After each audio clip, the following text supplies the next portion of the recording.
دوستان سلام او وخت مو په خیر. مرحوم د نن ورځې درس ته یو ځل بیا ښه راغلاست وایم.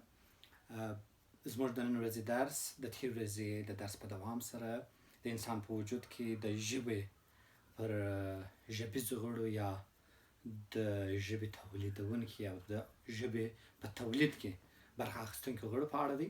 تېره ورځ موږ پر دوو جهازونو خبرې وکړلې. پر عصبي جهاز مو خبرې وکړلې او پر تنفسي جهاز مو خبرې وکړلې. د نن جهاز د اوازونو دپاره یو له مهمترینو جهازونو څخه دی. یو چې ته تاسې متوجه اوسئ هغه دا دی چې د نن کوم بحث چې دی دا تقریبا د غږونو سره ارتباط لري، په دې خاطر چې اواز په ژبني محیط کې مطالعه کوي. کله چې اواز په ژبني محیط کې مطالعه کېږي نو بیا په غږ باندې بدلیږي. مګر دا چې اوازپوهنه په عمومي توګه د نړۍ ټولو غږونو دپاره رامنځته سوی علم دی او ټول اوازونه مطالعه کوي، نو په اوازپوهنه کې مطالعه کوي. په هاضمي جهاز کې تر ټولو مهمه برخه د اواز په اړه د اواز په تولید کې هغه دوې شونډې دي. شونډې که موږ چیرې ونه ښوروو تر سهاره پورې همداسې خوله ونیسو، د شونډو نه ښورول د دې باعث کېږي چې هیڅ اواز هغه اوازونه بالخصوص چې د شونډو سره ارتباط لري تولید شي. نو په دې اساس همیشه که د یو چا خوله ښورېده حتما خبرې کوي. کېدای شي د ډوډۍ خوړلو په وخت کې هم د چا شونډې وښورېږي، کېدای شي د ځان سره د یو شي په زمزمه دغه وسي، ولې بالاخره تر ټولو اساسي خبره د شونډو ښورېدو علت دا وي چې خبرې کېږي. نو په دې اساس اولین غړي په هاضمي جهاز کې هغه شونډې دي چې حرکت کوي. شونډې د اوازونو په تولید کې یو له مهمترینو اثارو څخه دي. مګر موږ دوې شونډې لرو چې ډېره متحرکه شونډه یې لاندې شونډه ده چې د زامې د ښورېدو په خاطر او د ډېر ښورېدلو په دغه باندې په تاثیر باندې تر ټولو زیاته ښورنده لاندې شونډه ده. نو په دې اساس په اوازونو په تولید کې تر ټولو مهمه برخه همدا لاندې شونډه بلل کېدای شي. له شونډې وروسته غاښونه یو له مهمترینو وهمو دغه څخه دي چې اکثره اوازونه بالخصوص د عربي ژبې اوازونه د دوی په سر مثلا ذال دی، ضاد دی، مثلا طا ده، هغه د ټولو ژبو اوازونه د غاښونو سره اجرا کېږي. مګر په عربي کې ډېر مهم ځکه دي چې حتی د کلماتو معنا په بدلیږي. حتی داسې حالتونه راځي چې یوه مکمله کلمه د یو اواز په بدلون سره په بشپړه توګه معنا بدلوي. نو په دې اساس په عربي ژبه کې زیات مهم دي. د نړۍ په نورو ژبو کې هم مهم دي. مثلا په انګلیسي کې د ټي اچ د یو ځای کېدو څخه کله جوړېږي کله ت جوړېږي. نو دا هغه مهموالی د غاښونو دي. موږ په خوله کې بېلابېل غاښونه لرو چې مخکني غاښونه دي، وروستني غاښونه دي، چې دا په عربي تجویدو کې ډېر زیات پر دې باندې بحثونه شوي دي. ولې د ژبې په اړه په پښتو ژبه کې تر ټولو مهم اوازونه یا د نړۍ په ټولو ژبه کې ثنایا غاښونه چې دغه څلور اولني غاښونه چې د انسان راځي دا تر ټولو مهم دي چې د ژبې اوازونو په تولید کې برخه. بل ژبه ده.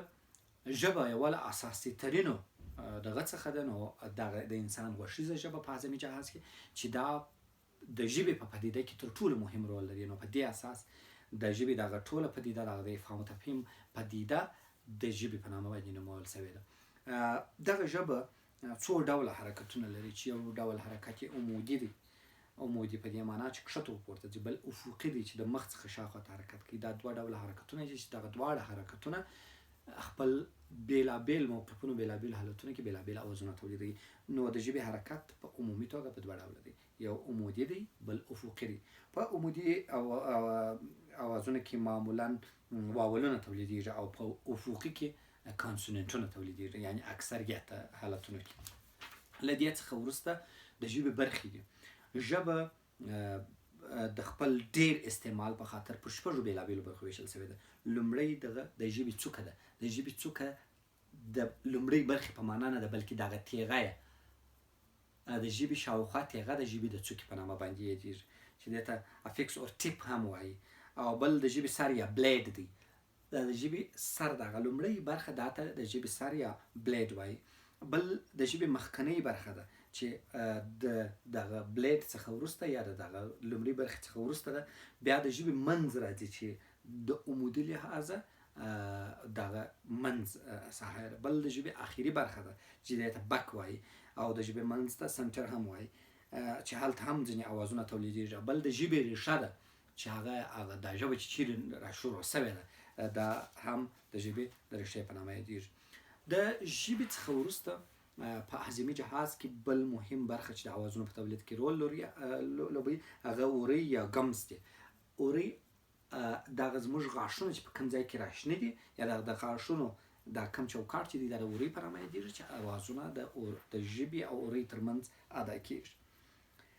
له هغه څخه وروسته موږ په ژبو کې تالو لرو. تالو د خولې چت چې په دوه برخو ویشل شوی دی. یو کلک تالو دی چې مخکنی برخه ده او بل نرم تالو دی چې وروستنۍ برخه ده. ځینې اوازونه دي چې مثلا هغه په کلک تالو کې ادا کېږي چې دا ته کلک تالویز غږونه وایي، او بل دي چې هغه د نرم تالو خواته ادا کېږي هغه ته بیا نرم تالویز غږونه وایي. او وروستۍ برخه په د هضمي جهاز کې ژبۍ ده چې هغه حلقي وړه ژبه ده چې هلته د نړۍ د ځینو ژبو اوازونه هلته ادا کېږي لکه ح په عربي کې یا عین په عربي کې. دا ژبییز اوازونه دي چې د ژبۍ سره ادا کېږي.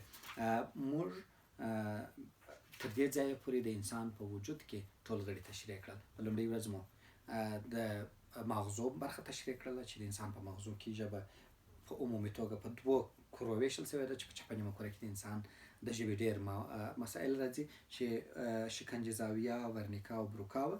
او د هغه څخه وروسته مو د انسان په تنفسي جهاز کې چې سږي وه، غاړه وه، مرۍ وه، په دغه کې مو د اوازونو ته تولید خبره وکړه.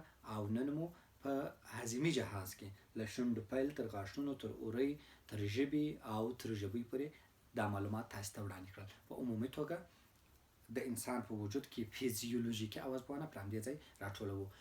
بلې ورځې درس مو شاید تر دې جالب وي او د نورو نوو او تازه معلوماتو سره به ستاسې حضور ته وړاندې شو. هیله مې دا ده چې په خپلو کورونو کې پاتې شئ، خوندي پاتې شئ او لاسونه پرله پسې پرېولئ. او له دې لویې وبا څخه د نړۍ د ژغورنې یوازینۍ حل لاره همدا ده چې په کورونو کې محفوظ پټ پاتې شو او دا وبا په بشپړه توګه له منځه یوسو.